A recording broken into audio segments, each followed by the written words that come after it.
Y en los días recientes hemos sido todos testigos de los intentos sostenidos de un grupo de personas por desdibujar la realidad de Cuba y denostar a la revolución. El principal escenario de estos acontecimientos de la guerra mediática y cultural que se nos impone está precisamente en las redes sociales. Vamos a abordar algunas aristas de este fenómeno y para eso hoy nos acompaña en la revista la doctora en Ciencias de la Comunicación, Zenaida Costales, quien es periodista de Radio Rebelde y también profesora de la Facultad de Comunicación de la Universidad de La Habana. Muy buenos días, doctora, bienvenida. Bueno, muy buenos días para ti también, para la audiencia que por supuesto en este momento nos está mirando. Gracias. Vamos a entrar en el análisis entonces. Lo decía, a través de las redes sociales se han derrocado gobiernos, se ha demostrado, se desestabiliza también el orden y se utilizan como arma para dar este golpe suave en esta oportunidad contra Cuba. La pregunta, desde su experiencia, ¿cómo se evidencia esto en los últimos acontecimientos que estamos viendo en Cuba? Bueno, yo creo que está en las redes y un poquito más allá de las redes. Yo creo que es importante hacer un análisis que se hará en su momento, por supuesto, de lo que acontece en ese escenario. Hoy las redes son, ahí viven los jóvenes, sobre todo los jóvenes. Y esto ha servido como una cascada y casi un escenario perfecto para lo que hoy está aconteciendo. No es un secreto. Hoy todo el mundo, la mayoría tiene acceso de alguna manera a Internet, tiene acceso a un teléfono y esto le permite incluso para algunos vivir en el teléfono, vivir en las redes. Y de esto se trata precisamente. La realidad se ha visto de alguna forma trasladada a las redes. Para algunos, entre comillas, una realidad que algunos construyen. Y casi todo el mundo está aprendiendo a construir porque hay teoría suficiente para eso. Ese es el guión de este grupo de personas que tratan de desdibujar la realidad que estamos viviendo los cubanos y cubanas. Yo incluso diría que más que guión, parece ser una suerte de novela, porque hay guión, porque hay protagonistas, porque hay realidad, incluso hasta elegido el escenario. Y yo creo que eso es importante, que la gente aprenda a mirar y a deconstruir lo que te están exponiendo. Y de esa manera te llevan hasta un punto donde a veces se vuelve un punto conflictivo y peligroso para las sociedades. Yo creo que esto no es Cuba la primera vez, ya esto tiene un tiempo, ni las tecnologías son tan nuevas, ni el fenómeno del cual estamos hablando es por primera vez tampoco. Es algo que ya hemos visto en otros lugares. Y yo creo que, sobre todo los jóvenes, saben muy bien de qué estamos hablando. Porque para muchos, ellos viven en las redes. Yo trabajo en la Facultad de Comunicación de la Universidad de La Habana. Desde hace tiempo, los alumnos casi no toman notas. Cuando algún profesor como yo, que soy una emigrante, dice, ¿tomaron notas? Los alumnos contestan, sí, profesora, levantan el teléfono y tiran una foto. De eso se trata. También en el teléfono ha habido video. La gente ha aprendido a vivir en el teléfono. Incluso, a veces las acciones no valen por las propias acciones, sino por la manera en que yo lo reflejo y lo construyo en la autopista. En esta nueva autopista, que es una autopista de las redes sociales. Yo creo que es un fenómeno muy significativo y del cual tenemos que aprender. Incluso hay protagonistas. Es más, hay muchos protagonistas. Y esto también forma parte de una gran escena que también es nuestro país y que también es nuestra realidad y en la que nosotros podemos actuar. Yo creo que la tecnología no es buena ni es mala, cada cual la puede utilizar y para nosotros, y yo la considero una fortaleza para nosotros, es decir, cuando digo nosotros, lo digo para los cubanos. Yo creo que Cuba tiene un proyecto, nadie va a comunicar el proyecto cubano como nosotros mismos. Pero para ello hay que estar preparado. Hay que saber decir, hay que saber explicar, hay que saber dialogar, hay que saber emitir las emociones. Y yo quiero insistir en esto. La gente se agrupa por emociones hoy. Eso no es nuevo. Y tiene una multiplicidad de escenas. Pero yo creo que en esas formas hay algo muy importante que está dando la batalla de hoy, y es el relato. Todo el mundo construye el relato.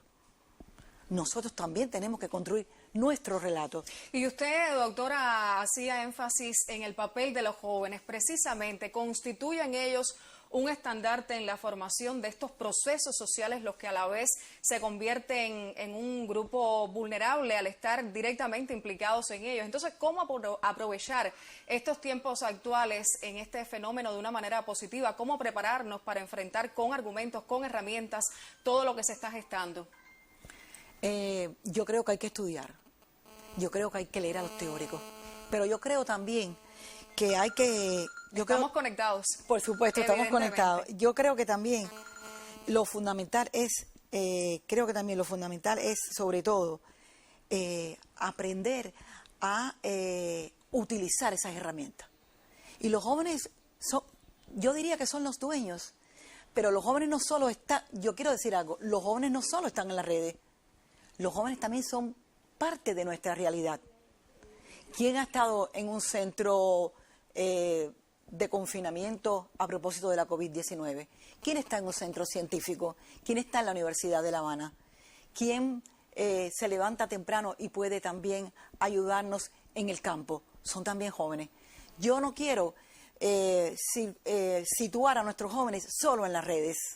Las redes es una parte del cuento. De ese cuento que es el cuento nuestro y que es el cuento de Cuba. Pero en Cuba hay jóvenes en todos los lugares. En Cuba hay jóvenes en la Universidad de La Habana, pero en Cuba también hay jóvenes en el campo. En Cuba también hay jóvenes en los centros científicos. En Cuba también hay jóvenes en los barrios. A veces yo me pregunto, yo vivo en La Habana Profunda, en un municipio de la periferia de la ciudad. ¿Será que mi vecino o el del frente entiende bien lo que hablamos?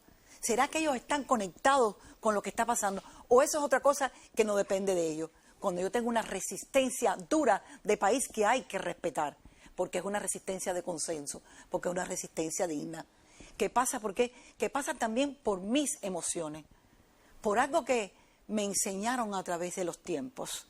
Yo creo que me enseñaron a aprender, me enseñaron la cultura, me enseñaron el saber, me enseñaron a dialogar, y yo creo que ahí también están los jóvenes. Entonces, desde cada escenario donde estén estas nuevas generaciones, lo importante es apropiarse de los conocimientos para poder entonces tener argumentos para defender esa realidad que se intenta de alguna manera desdibujar, lo decía, para poder hacer frente a toda la guerra mediática y cultural que se nos hace, doctora. Sí, yo creo que se dirime en la realidad. Se dirime en las redes, pero se dirime en la realidad. Yo pienso, yo hago, yo construyo en las redes sociales, pero construyo también mi país, construyo en el lugar donde estoy. Y eso también va a apropiarme de herramientas, a apropiarme de conocimiento. Creo que ahí está algo, como el corazón de algo que tiene que moverse. Yo creo que Cuba no es una sociedad perfecta. Yo creo que es una sociedad que ha cometido errores, que tiene imperfecciones. Eso se ha dicho. Aparte, es parte de nuestra realidad. Si fuera perfecta, yo creo que sería un poco aburrida. Pero sobre todas esas cosas, creo que se mueve hoy una realidad que es muy peligrosa y que los jóvenes, sobre todo, los jóvenes y los no tan jóvenes, deben estar alerta, porque está en juego la patria. Y la patria debe convivir, sobre todo, con su libertad, para su libertad, con su soberanía desde su conocimiento. Y desde las redes sociales hemos visto una etiqueta posicionada, el diálogo continúa, lo que pasa es que no vamos a dialogar con los mercenarios que intentan destruir a la revolución. El diálogo, las instituciones cubanas, la Asociación Hermanos Aís, la UNIAC, están dispuestos a continuar el diálogo con aquellos artistas que tengan inquietudes y que no están evidentemente vinculados con el gobierno de los Estados Unidos para tratar de intervenir en nuestro país, en nuestros asuntos internos. El diálogo continúa, evidentemente. Yo creo que el diálogo es la propia continuidad de nuestra existencia. Yo creo que el diálogo es urgente, yo creo que el diálogo es necesario, pero ha habido ejemplos en la historia reciente de Cuba de ese diálogo que tú hablas. Solo una mirada despacio a la propia cultura y al devenir revolucionario nuestro, y tú ves a Fidel en el famoso y controvertido diálogo con los intelectuales. Solo al principio de la revolución. Y eso, luego vinieron otras etapas difíciles. La cultura no está, es más, la cultura es eso. También la cultura es contraponer criterios, la cultura es tener un sentido de la crítica. También la cultura es Cuba. Son procesos complejos, pero esa cultura no solo es también cultura para los artistas, es también cultura por la vida. Yo creo que es multidisciplinar, yo creo que es amplio, yo creo que es un diálogo país. Un diálogo para construir. Yo siempre pienso en algo importante. Hay un autor que se llama Martín Barbero, es latinoamericano, que siempre habla de los diálogos y de las narrativas país. Y yo creo que en esas narrativas país y en esos diálogos están los jóvenes, pero está también Cuba. No puedes crear algo falso ajeno a la realidad. No puedes construir algo que está ajeno al resto de lo que acontece. Tienes que estar en esa realidad que es tuya, que está en las redes, pero que está en las calles. Lo mismo en Centro Habana que en Holguín. Lo mismo en la Sierra Maestra que en la península de Guanacavíes. Y vimos recientemente a los jóvenes dando una maravillosa tángana en el Parque Trillo para defender su posición, su apoyo al socialismo, su apoyo a la revolución y demostrando que somos continuidad. Yo creo que el Parque Trillo fue muy curioso. Y yo estaba muy temprano y pude ver llegar a la gente, sobre todo la gente que pudiera ser un encumbrado intelectual, un afamado deportista, hasta mis propios alumnos de la universidad, o a colegas de otros lugares que conozco sencillamente. Todo el mundo venía ahí, algunos dispuestos a hablar, otros a escuchar. Creo que allí se dijeron cosas muy interesantes. Incluso, quiero decirte algo, yo escuché decir cosas allí que luego no alcancé a ver, por ejemplo, en la televisión, o incluso a no escuchar en la radio, incluso también en las redes. Pero hubo jóvenes, sobre todo jóvenes, que tenían discursos encendidos y reclamaban algunas cosas que son deudas que tenemos primero con nosotros mismos. Y creo que esto era altruista y es valiente. Yo creo que también la valentía forma parte de la cultura de los cubanos. Y de los jóvenes. Yo creo que sí. Y, por ejemplo, yo recuerdo un instante, en el momento que el presidente cubano llegó, la muchacha, la joven que estaba hablando, estaba de espalda. Ella no veía lo que estaba pasando detrás de ella. Yo estaba allí, nadie me lo contó. Y ella decía, somos jóvenes, queremos que nos dejen caminar solos. El presidente estaba al lado de ella. El presidente escuchó tranquilamente lo que ella dijo. Y ella le dijo, ahora se me olvidó lo que iba a decir. Él le dijo, continúa. Y ella continuó hablando tranquila, a veces un poco nerviosa, lógico por su juventud, pero igual continuó diciendo algunas que son sus verdades. Y el presidente escuchó. ¿Por qué no?